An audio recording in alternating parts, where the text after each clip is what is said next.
आप सभी का स्वागत। मस्तक पर दस्तक देने के लिए मैं डॉक्टर अनिल के साथ एक बार फिर आप लोगों के साथ उपस्थित हो चुका हूं। हम बात कर रहे हैं लगातार आपके स्वास्थ्य की, आपकी प्रसन्नता की।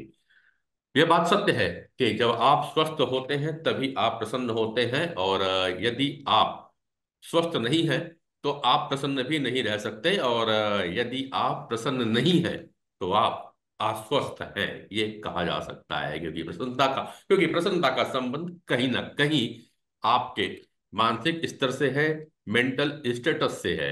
और यदि आप मानसिक रूप से प्रसन्न नहीं हैं यानी खुश नहीं हैं, तो WHO भी कहता है कि आप बीमार हैं। क्योंकि हेल्थ की 7 डायमेंशन की डेफिनेशन देता है WHO, जिसमें से 3 प्रमुख बातें हैं जिस पे आपको गौर करना चाहिए, और इसी पे हमारा सनातन विज्ञान लगातार आपके मस्तक पर दस्तक देता आ रहा है कि आपको फिजिकल हेल्थ के साथ साथ आपको अपनी मेंटल हेल्थ के और आध्यात्मिक यानी स्पिरिचुअल हेल्थ पे काम करना होगा। ये बातें तो आप सब जानते हैं, और बार बार आपके मस्तक पे दस्तक देने के लिए हम जैसे बहुत से लोग लगातार चिल्लाते रहते हैं, कहते रहते हैं कि आपको अपनी मेंटल स्टेटस पे ध्यान रखना है, आपको अपनी स्पिरिचुअल स्टेटस का ख्याल रखना है, तभी आप फिजिकली हेल्दी रह पाएंगे और जीवन का आनंद ले पाएंगे। लेकिन कहीं ना कहीं एक चीज हम सब मिस कर रहे हैं, और वो हो जाती है एनर्जी। लाइफ फोर्स एनर्जी को हम मिस करते, कोई नहीं बोल रहा है, कोई चर्चा ही नहीं करता।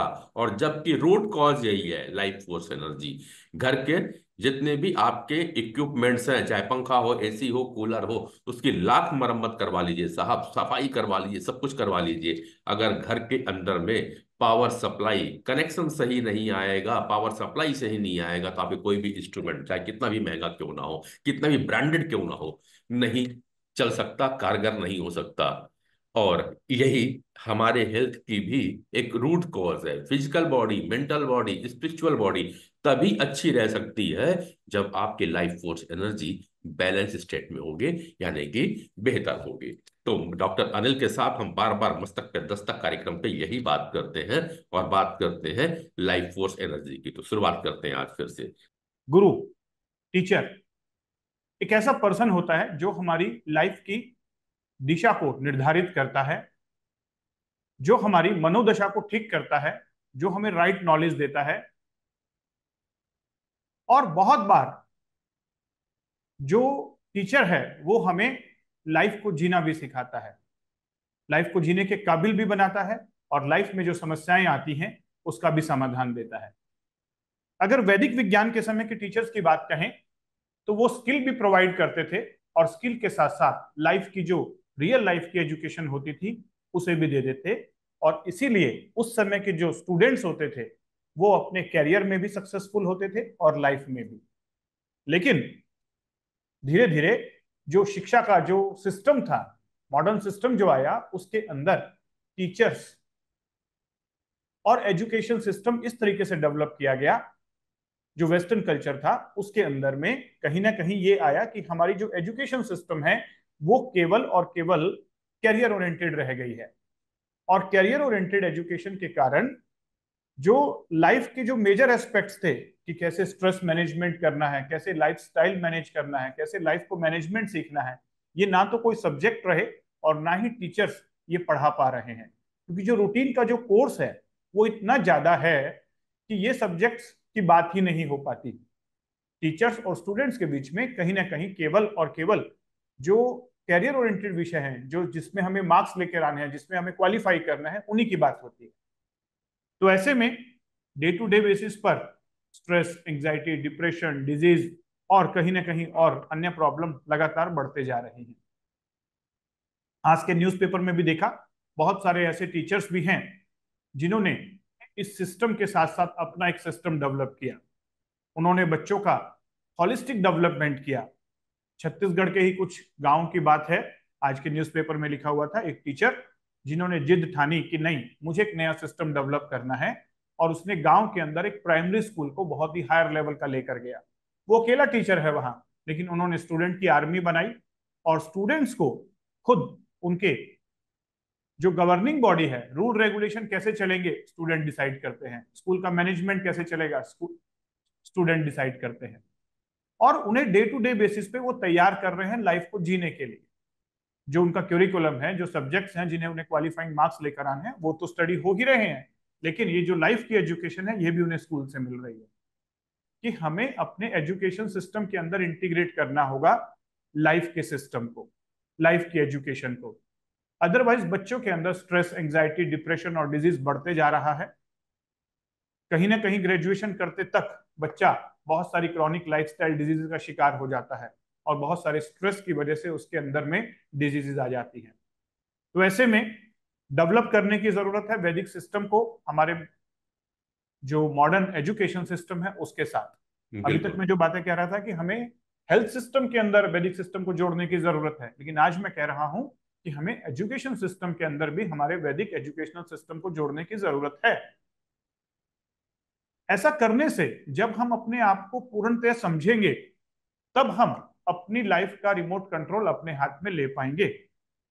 बहुत सारे बच्चे ये समझ ही नहीं पाते 10th के बाद कि उन्हें जाना कहाँ है, कौन सा सब्जेक्ट चूज करना चाहिए, और जो एक ट्रेंड चल रहा होता है उस ट्रेंड में वो भी बह जाते हैं। और फिर बाद में जब या तो सक्सेस नहीं मिलती उसके अंदर में, वो कैरियर उस सब्जेक्ट में बना नहीं पाते क्योंकि कंपटीशन बहुत ज्यादा है, या फिर अगर वो उस सब्जेक्ट को ऑप्ट भी कर लेते हैं लेकिन वहां पर वो खुश नहीं रह पाते, फिर उन्हें लगता है कि कहीं ना कहीं मैंने गलत सब्जेक्ट चूज कर लिया, गलत प्रोफेशन चूज कर लिया।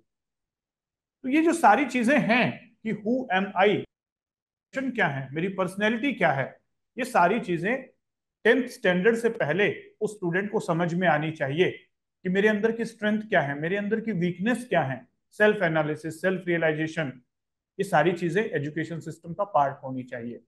कहीं ना कहीं इतने सारे सब्जेक्ट्स हम बच्चों को पढ़ा रहे हैं, बस्ते का जो बैग का जो बोझ है वो बढ़ते जा रहा है, लेकिन जो एक अहम सब्जेक्ट था, इंपॉर्टेंट सब्जेक्ट था, वो छूट गया है। और ये सब्जेक्ट अगर हम वैदिक सिस्टम को ऐड ऑन करें तो हमारा सिस्टम एक होलिस्टिक डेवलपमेंट लेकर आएगा, एक कंप्लीट सिस्टम बनेगा, एक पूर्ण सिस्टम बनेगा बच्चे को सही डायरेक्शन में ले जाने के लिए। बिल्कुल डॉक्टर साहब, टीचर्स को हमारे यहाँ पे शिक्षक शील, क्षमा और कर्तव्य परायणता पढ़ाए जाने वाले व्यक्ति के रूप में देखा जाता रहा है। और एक अच्छे व्यक्तित्व की, एक खुशहाल जिंदगी जीने वाले पर्सन की ये तीन कैरेक्टर होना बहुत जरूरी है। पहला होता है शील, यानी कि शालीनता होना चाहिए, क्षमा करना आना चाहिए लोगों को, और अपने जो भी राइट्स, जो भी अपने कर्तव्य हैं, जो भी अधिकार हैं, जो हमारे कर्तव्य हैं, उनको पालन करना आना चाहिए, इसका ज्ञान होना चाहिए। और जो इन चीजों का ज्ञान हमें करा देता है वह व्यक्ति ही शिक्षक कहलाता है।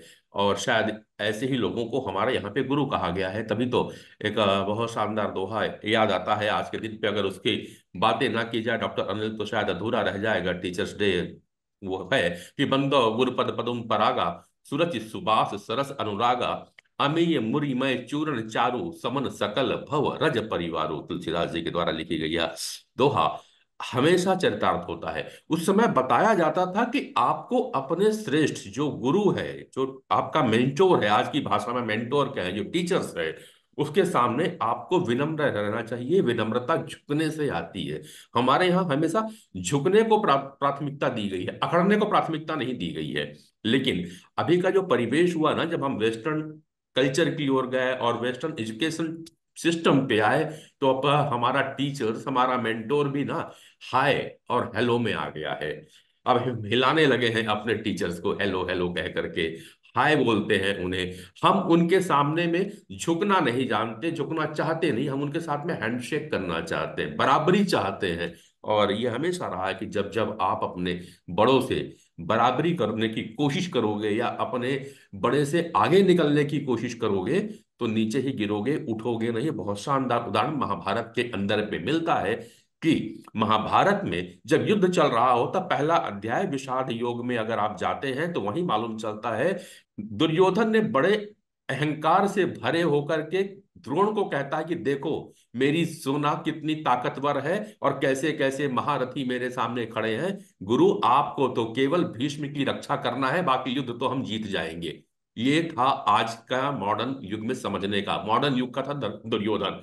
लेकिन वही पुराने युग में चलते हैं, अर्जुन को देखिए, विरोध में खड़े थे गुरु द्रोण, जो पता था कि गुरु द्रोण मेरे को मारने ही आए हैं, उनके बाण से मैं मर सकता हूं, तब भी वो उनको प्रणाम किया। और प्रणाम करने के बाद गुरु द्रोण ने उन्हें विजयी होने का आशीर्वाद भी दिया, शतायु होने का आशीर्वाद दिया। यह है विनम्रता, जो हम शायद आज भूलते जा रहे हैं, और शायद इसी से हम परेशान भी हो रहे हैं और हमारा मेंटल स्टेटस खराब हो रहा है, डॉक्टर अनिल। बिल्कुल ठीक। सभी शिक्षकों को हम प्रणाम करते हैं, उनका सम्मान करते हैं, और उन्हें धन्यवाद भी देना चाहते हैं कि वो एक पीढ़ी को रास्ता दिखा रहे हैं, एक पीढ़ी को उनके कैरियर को डेवलप करने में उनकी मदद कर रहे हैं। और ऐसे सभी शिक्षक जो बच्चों का सही में भला चाहते हैं, जो समझते हैं एजुकेशन सिस्टम की खामियों को, लेकिन उन खामियों के बावजूद अपने लेवल पर बहुत अच्छा कर रहे हैं, अपने लेवल पर बच्चों को एक सही डायरेक्शन भी दे रहे हैं, उनको हमारा सलाम है, प्रणाम है। अब ऐसे में हम आज के सेशन को कंक्लूड इस प्रकार से करेंगे कि केवल समस्याओं पर बात करने से बात नहीं बनेगी, हमें सॉल्यूशंस भी ढूंढने होंगे। तो सिंपल सा सॉल्यूशन है कि जो इतने सारे सब्जेक्ट्स हमें पढ़ाए जा रहे हैं बचपन से लेकर, यानी कि क्लास नर्सरी से लेकर पोस्ट ग्रेजुएशन तक, अगर उस सब्जेक्ट के अंदर केवल एक सिस्टम, एक सब्जेक्ट डाल दिया जाए, एड ऑन कर दिया जाए, जिसे हम कह रहे हैं वैदिक सिस्टम, और ये वैदिक सिस्टम को मॉडर्न तरीके से लाया जाए, जिसके अंदर पर्सनैलिटी कि मेरी पर्सनैलिटी क्या है, वैदिक विज्ञान के अकॉर्डिंगली, आयुर्वेद के अकॉर्डिंगली, यूनिक साइकोसोमेटिक कॉन्स्टिट्यूशन, जिससे वो अपनी स्ट्रेंथ जान सके, अपनी वीकनेस जान सके, अपना पैशन जान सके, अपने आप को समझ सके, और जिससे प्रॉपर डायरेक्शन में कैरियर में जा सके। दूसरी चीज उसका लाइफस्टाइल, क्योंकि आज के समय में डिस्ट्रैक्शंस बहुत सारे हैं, गलत लाइफस्टाइल और गलत हैबिट्स डेवलप करके बच्चे का कैरियर भी खराब हो जाता है, और इनफैक्ट लाइफ ही। तो ऐसे में वैदिक विज्ञान उसे एक सही लाइफस्टाइल अडॉप्ट करने में मदद करेगा। तीसरा हो सकता है उसकी मॉरलिटी और एथिक्स। मॉरलिटी और एथिक्स हमारे वैदिक विज्ञान का एक अहम हिस्सा होते थे, आज के समय भी वो डेवलप किए जा सकते हैं अगर हम उसे प्रॉपर एजुकेशन सिस्टम का हिस्सा बनाएं। मैं ये नहीं कह रहा हूं कि हमें सिस्टम को पुराने तरीके से लेके चलना है, मॉडर्न तरीके से चलना है।